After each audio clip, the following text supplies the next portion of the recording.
A wise person here on YouTube told me that I should batch edit my videos. I just recorded a video for my course and I'm thinking about doing another video back to back, but this is the first time I'm batch editing and I want to make it a little bit more entertaining for you by switching things up. See script. I'm going to change my top. I'll see you in a second.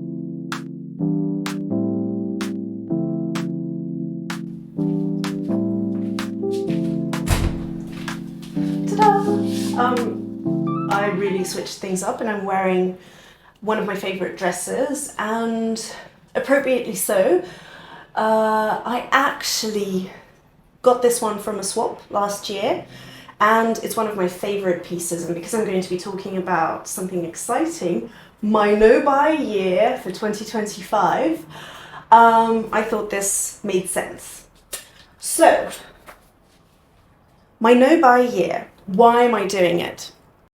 For me, buying stuff is spending a lot of resources on the act. Now, I've never liked offline shopping, so when online shopping became a thing, I was like, yes, I'm going to be doing this now for the rest of my life.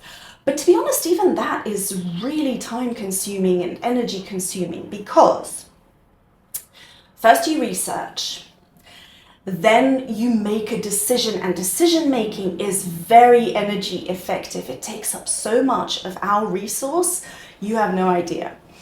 Then I need to fill out all of the forms and go through the payment process, choose a date when it can be delivered, where should it be delivered, directly to my place or to some facility, and all of that takes up quite an essential chunk out of my time and my energy resources, and I just don't want to be doing that anymore.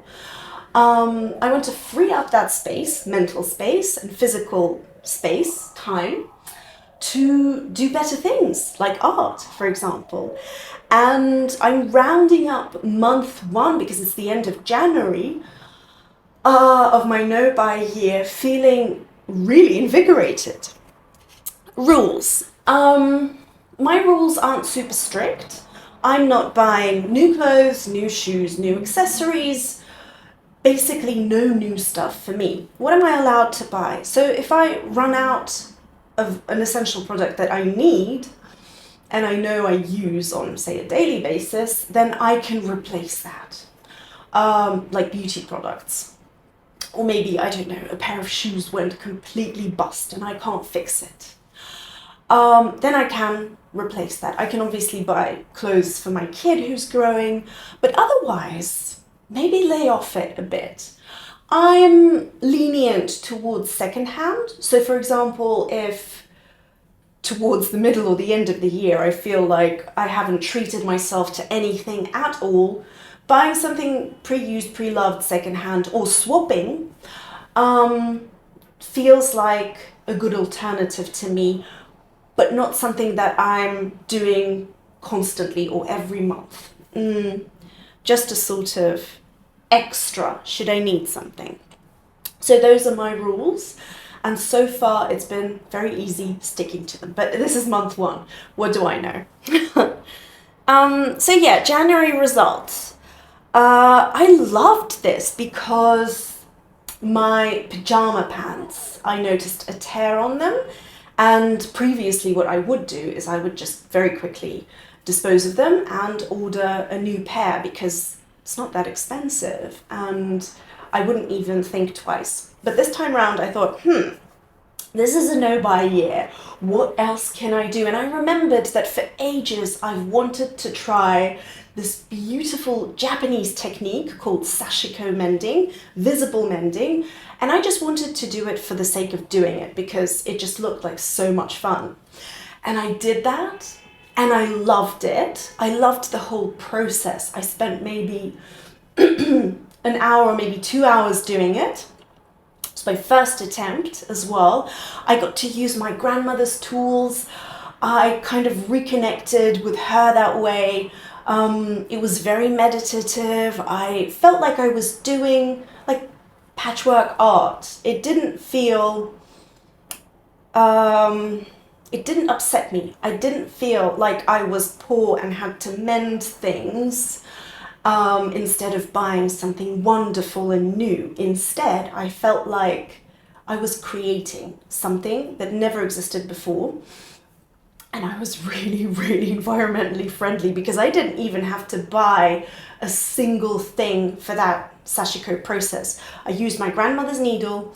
I used a piece of cloth. I'm an artist and I work with acrylics and oils, etc. So any kind of fabric that I can keep, which is linen or cotton, I always keep. Whenever, say, a sheet goes completely off, I would keep that to use for my art. So I have a lot of beautiful fabric just lying there waiting for me to use it for cleaning my brushes. Instead, I used a piece of fabric for my Sashiko mending, and brilliant. I just loved the whole thing. I'm definitely going to do that again. What else? Just looking at my notes here. New phone case. This is a great example. I was fiddling with my phone and I've had it for quite some years now. Same goes for the case. And I thought, oh, this case is a bit, there's a little indentation. It looks used, old. Maybe I should get a new one, I thought. And then immediately I was like, but it's a no-buy year. And the relief that I felt was overwhelming and very invigorating because I thought, okay, I don't even have to think about it, research, choose, go online, search, nothing. I don't have to think about it a second more. I can just forget about the whole thing and move on with my life. That felt fantastic because my case still functions. It's just not that pretty anymore. I can definitely live with that. I don't care. It's functional. Sneakers. This is a good one. So last year I bought a pair of sneakers, and they were not expensive to start off with.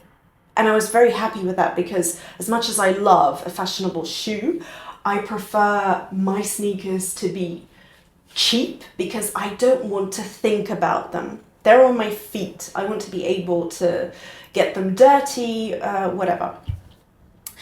Anyway, that's what happened. So I've been wearing them for nearly a year, so often that their cost per wear is like about $1 by this stage, maybe even less,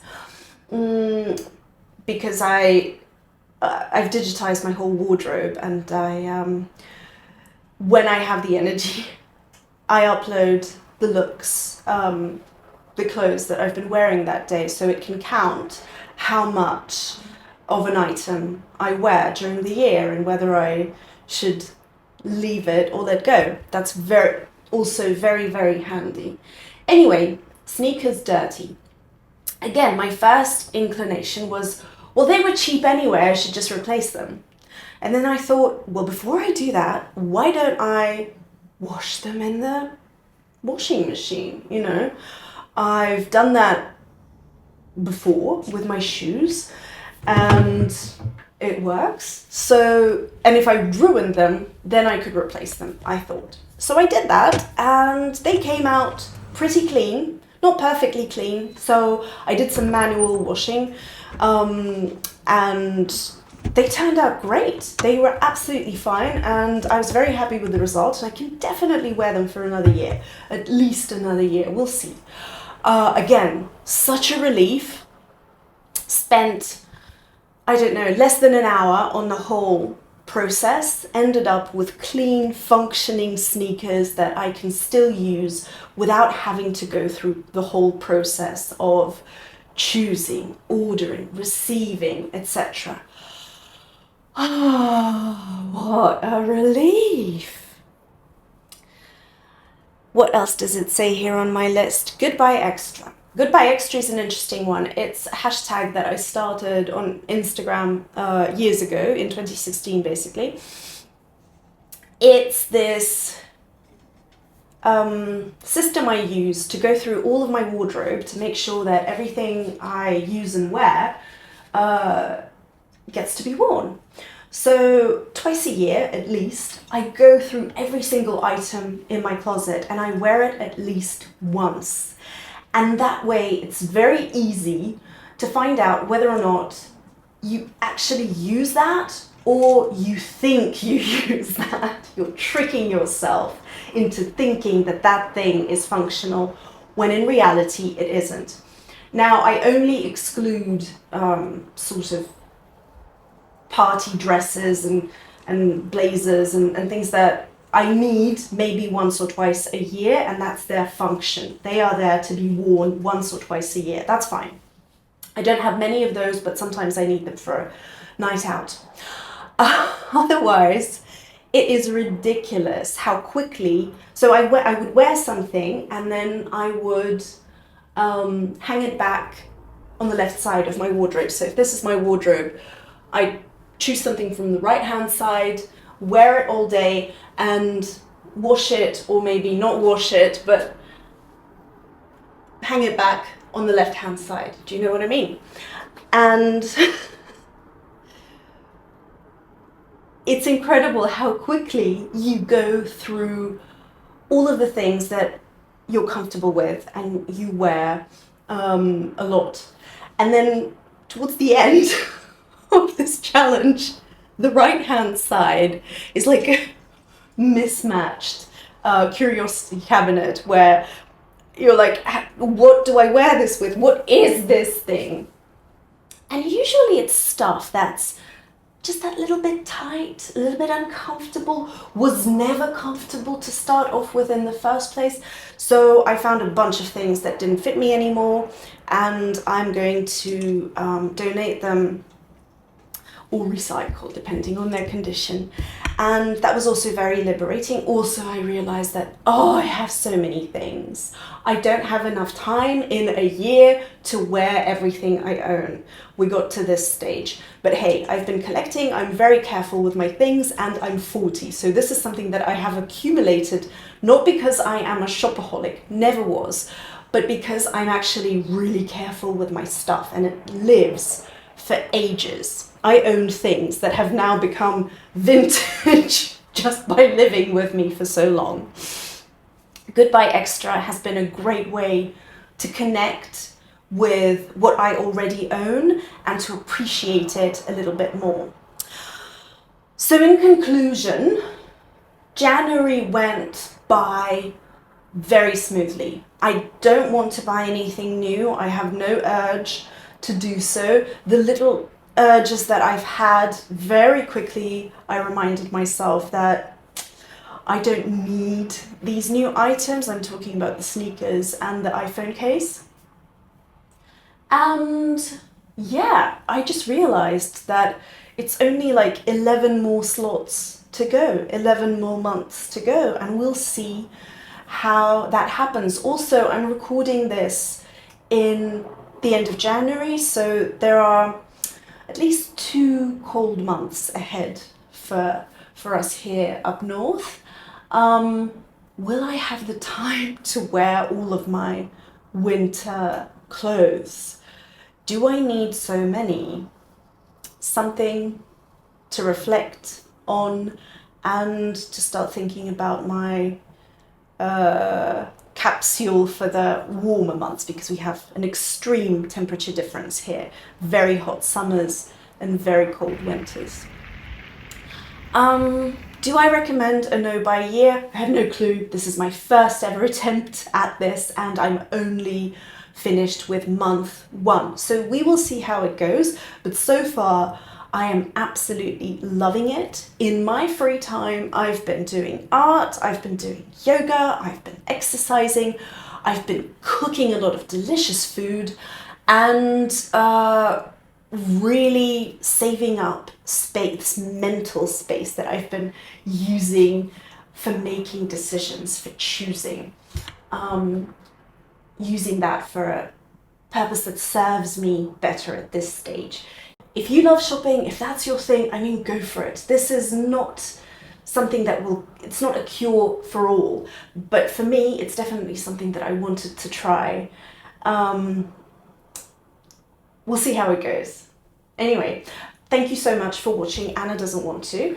If you haven't subscribed yet, please do. I would be so happy. I'm also publishing a free course that will be running here for the whole of 2025 about reclaiming happiness, sort of breaking free of capitalistic ideals. Consume, consume, consume, buy, buy, buy, more, more, more, new is better. Now, I don't think that new is better, so we'll be talking about that on the course, but also in these videos as well. You can also subscribe to my Instagram, artistanna.f, for sort of slow living, inspiration, recipes, maybe nice photographs. See you there. And should you ever want one-on-one coaching, that's also possible. There's a link below to my Calendly where you can book a session and we can start working together. I specialize in cross-cultural coaching, but I do so much more. I've had an amazing career in media, 18 years of high flying, and this transition from being employed to being self-employed and not working for a corporation anymore has also boosted my skill set, let's say, because I don't essentially think this is for everyone. But if that's something that you're interested in, I'm definitely your person to talk to. Anyway, have a fantastic time doing whatever you're doing. If you've been watching YouTube for too long, maybe it's time to go offline for a bit, or at least do a little bit of exercise. And I'll see you very soon. Bye.